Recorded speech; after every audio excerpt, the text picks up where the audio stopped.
Video ಒಳಗೆ ಹೋಗೋದಕ್ಕಿಂತ ಮುಂಚೆ red ಕಲರಲ್ಲಿ ಕಾಣಿಸ್ತಾ ಇರೋ ಸಬ್ಸ್ಕ್ರೈಬ್ ಬಟನ್ ಮೇಲೆ ಕ್ಲಿಕ್ ಮಾಡಿ, ಹಾಗೆ ಪಕ್ಕದಲ್ಲಿರೋ ಬೆಲ್ ಐಕಾನ್ ಮೇಲೆ ಪ್ರೆಸ್ ಮಾಡಿ.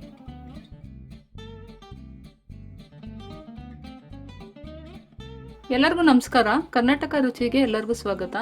ನಾನಿವತ್ತು ಮೊಳಕೆ ಹೆಸರು ಕಾಳು ಸಾರು ಮಾಡ್ತಾ ಇದ್ದೀನಿ. ಮೊಳಕೆ ಹೆಸರು ಕಾಳು ಸಾರು ಮಾಡೋದಕ್ಕೆ ಮೊಳಕೆ ಹೆಸರು ಕಾಳು ತೊಗೊಂಡಿದ್ದೀನಿ. 1 ಕಪ್ನಷ್ಟು ತೊಗೊಂಡಿದ್ದೀನಿ. 1 ಈರುಳ್ಳಿ ತೊಗೊಂಡಿದ್ದೀನಿ, ಸ್ವಲ್ಪ ತೆಂಗಿನಕಾಯಿ, 1 ಇಂಚಷ್ಟು ಚಕ್ಕೆ, 4 ಲವಂಗ, 10 ಎಸಲಷ್ಟು ಬೆಳ್ಳುಳ್ಳಿ, 1 ಇಂಚಷ್ಟು ಶುಂಠಿ, 1 ದೊಡ್ಡ ಟೊಮೆಟೊ ಕಟ್ ಮಾಡಿ ಇಟ್ಕೊಂಡಿದ್ದೀನಿ. ಇವಾಗ ಇದನ್ನೆಲ್ಲ ನಾವು ಹಾಕೊಂಡು ರುಬ್ಕೋಬೇಕು ಒಂದು ಜಾರ್ಗೆ.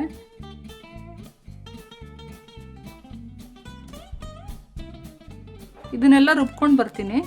ನೋಡಿ, ನಾನು ರುಬ್ಕೊಂಡು ಬಂದಿದ್ದೀನಿ. ಈ ಥರ ನುಣ್ಣಗೆ ರುಬ್ಕೋಬೇಕು. ನೋಡಿ, ನಾನು ಕುಕ್ಕರ್ ಇಟ್ಕೊಂಡಿದ್ದೀನಿ. ಕುಕ್ಕರ್ಗೆ 2 ಸ್ಪೂನ್ನಷ್ಟು ಎಣ್ಣೆ ಹಾಕ್ಕೊಂಡಿದ್ದೀನಿ. ಎಣ್ಣೆ ಸ್ವಲ್ಪ ಬಿಸಿ ಆದಮೇಲೆ ಸಾಸಿವೆ ಹಾಕ್ಕೊಳ್ಳೋಣ. ಸಾಸಿವೆ ಸಿಡ್ಲಿಬೇಕು. ನೋಡಿ, ಸಾಸಿವೆ ಸಿಡ್ಲಿದೆ.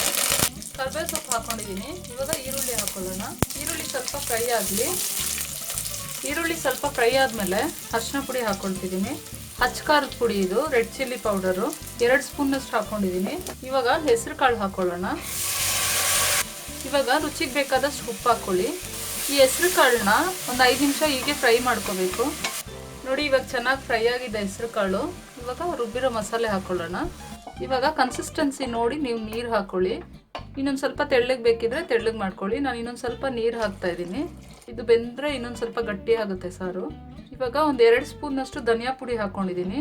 ಇವಾಗ ಇದನ್ನೆಲ್ಲ ಚೆನ್ನಾಗಿ ಮಿಕ್ಸ್ ಮಾಡಿಕೊಂಡು ಉಪ್ಪು ನೋಡ್ಕೊಳ್ಳಿ. ಫಸ್ಟೇ ನಾವು ಉಪ್ಪು ಹಾಕಿದ್ದೀವಿ. ಉಪ್ಪೇನಾದರೂ ಕಮ್ಮಿ ಇದ್ದಲ್ಲಿ ಇನ್ನೊಂದು ಸ್ವಲ್ಪ ಸೇರಿಸ್ಕೊಳ್ಳಿ.